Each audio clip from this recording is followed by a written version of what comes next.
ঈশ্বর আব্রাহামকে একটি পুত্র সন্তান দেবেন বলে কথা দিয়েছিলেন এবং সেই সন্তান থেকে বহু সন্তান হবে, যাদের মধ্য দিয়ে পুরো পৃথিবী আশীর্বাদ লাভ করবে।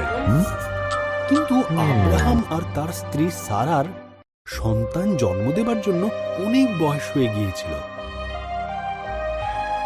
20 বছর কেটে গেল। আব্রাহাম এখনো ঈশ্বরের প্রতি স্থির বিশ্বাস রেখে চলেছে।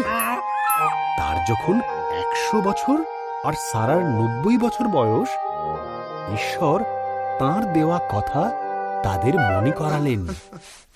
সারা সন্তান সম্ভবা হল। তাদের সন্তান যখন জন্মালো, সারা এত খুশি হলো যে আনন্দে হেসে ফেলল। আমার এই হাসি ঈশ্বরের দেওয়া, সে বলল। সুতরাং তারা তাদের সন্তানের নাম দিল ইসহাক, যার মানে সে হাসে। ইসহাক যখন বালক, ঈশ্বর আব্রাহামের মহা পরীক্ষা নেবার জন্য তাকে মরিয়া পর্বতে নিয়ে গিয়ে ঈশ্বরের নামে বলিদান দিতে বললেন। আব্রাহাম বিভ্রান্ত হল, কিন্তু তবুও সে ঈশ্বরে বিশ্বাস রাখল।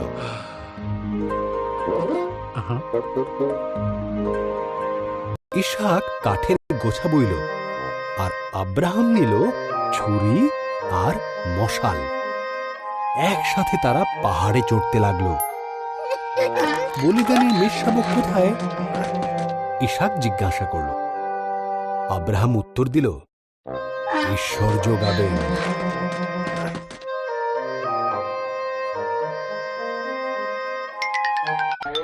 আব্রাহাম বেদির ওপর কাঠগুচ্ছ সাজালো।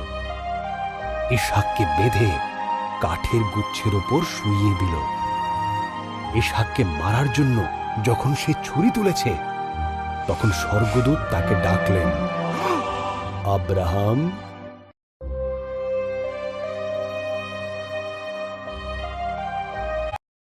শিশুটিকে মেরো না। স্বর্গদূত বললেন, ঈশ্বর জানেন তাঁর প্রতিজ্ঞাকে তুমি বিশ্বাস করো। ওই দেখো, ঝোপের মধ্যে একটি মেষ শিং আটকে ছটফট করছে। ওকে ঈশ্বরের নামে উৎসর্গ করো।